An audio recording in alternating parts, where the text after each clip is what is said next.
The International Space Station is the largest and most complex international scientific and engineering program in history. There are 15 countries represented by 5 space agencies that participate in the International Space Station. The International Space Station, with its full complement of 6 crew members, is a world-class laboratory open for full-time research. In exploration, we are continually trying to develop new systems. We need new systems to replace the space shuttle in order to transport crew and logistics to the International Space Station and beyond low Earth orbit. A decision from President Barack Obama resulting from the completion of a recent major review will be known very soon by all of us. NASA is working with an international group of 14 space agencies to develop a strategy for exploration by humans beyond low Earth orbit. Many opportunities for international cooperation will be available as we move forward. Let me talk just a little bit about our NASA science activities. They're depicted here in these 4 distinct areas. Earth science in your upper left-hand corner. Understanding the Earth as a system, and I'm going to try to talk a little bit more, just a very little, about that later. Astrophysics, the origin and structure of the universe.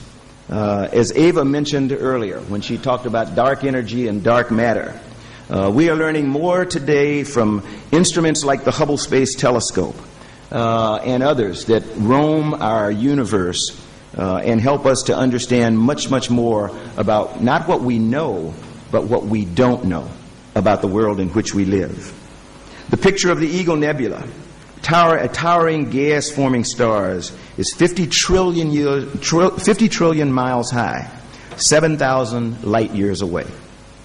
Planetary science, the origin and history of our solar system, the potential for life on other planets. This image on the lower left of Saturn by the Cassini satellite. Heliophysics, or the study of our sun, the sun's effect on Earth and our solar system. And this image of the sun is by our satellite TRACE. Here's another depiction of those 4 same areas, this time with a snapshot of currently orbiting and operating missions. Over half of these have international cooperation. Science activities are by far the most international at NASA, with over 250 agreements. In addition to our spaceflight and science activities, NASA also conducts cutting-edge fundamental research to help transform the air transportation system in the United States. Right now, we're working on a program called NextGen, or Next Generation Air Transport System. It's intended to transform and modernize our air transport system for passengers from curbside to baggage claim. And we are working very feverishly on that as the numbers of people who travel the skies increases exponentially each year. Most international cooperation occurs in the areas of aviation safety and fundamental aeronautics research. And I was privileged to visit some of your facilities here in Israel yesterday and the day before to learn of things that you are doing. Our international cooperation at NASA is extensive, as I have said before. And this is just a real brief overview of what we're doing currently. With 453 active international agreements, 10 partners who account for 50% of these agreements, most of them, as you'll see, being from Europe. And by mission area, 2/3 of these are space science. By region, half of our partners, again, are in Europe, and thus the need for, in my mind, for us to extend to non-traditional partners. Here is another depiction of what I just said in words, and it shows you where we have our current international cooperation on the globe.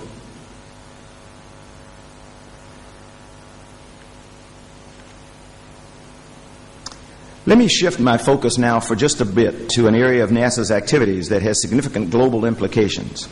One of the 4 science areas, and becoming one of the most important science areas for NASA, is Earth science.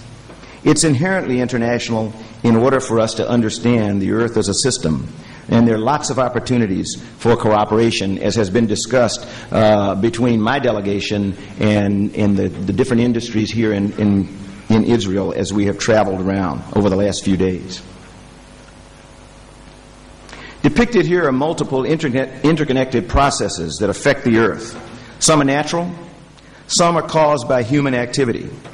With the help of spaceborne and ground-based measurements, scientists can monitor existing conditions and create models to better understand these complex processes. Contributions from global partnerships to gather data are essential to allow us to understand those phenomena, to devise ways to mitigate the negative impacts to human activity, and to respond to natural disasters that are not within our control. Israel is a great part of that partnership. You have already flown the MITEX experiment, and we work now with you continuously on an internet access program for elementary age school children called GLOBE that allows them to look at data on environmental science in their own classrooms. We're very happy for the work that we've been able to do with you on GLOBE.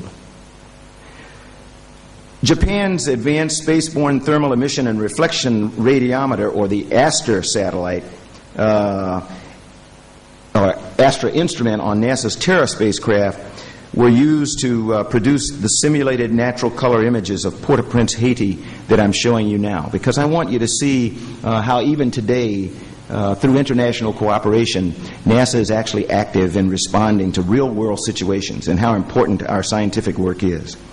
The image on the top left represents a pre-earthquake mosaic. The image on the bottom right is a post-earthquake mosaic, with the red circles superimposed on the image indicating possible landslides, a common occurrence in mountainous terrain after large earthquakes. These images come from a system that we call SERVIR, a program developed out of the Marshall Space Flight Center and the University of Alabama, Huntsville, that we have now expanded throughout Central and South America into a few African nations, and which brought me actually to Stuttgart, Germany, to meet with General Ward, the American commander of U.S. Africa Command, about the potential for cooperation in getting SERVIR and other systems like this into the African continent for help.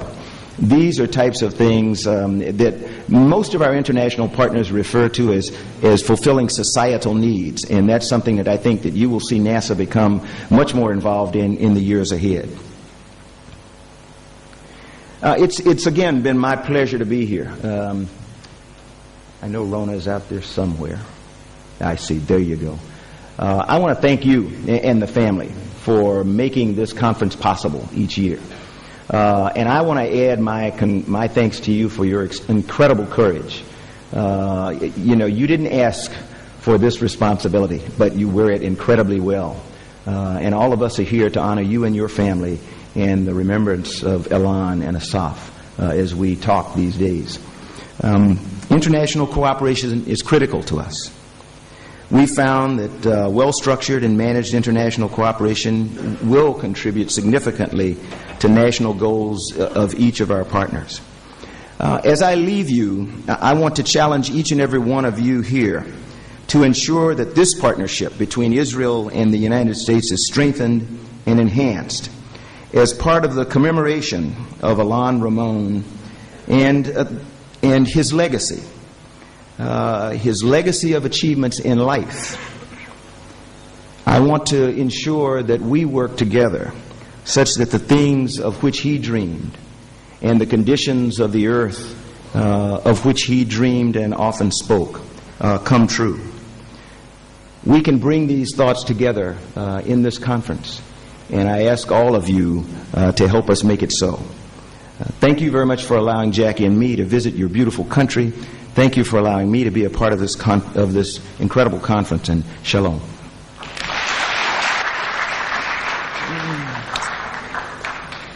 Dear Charlie, this is my little token of gratitude for you coming over here this year. This is a replica of Elan's space diary, which survived the crash and arrived over here as a miracle to us. Thank you. Thank you so very much.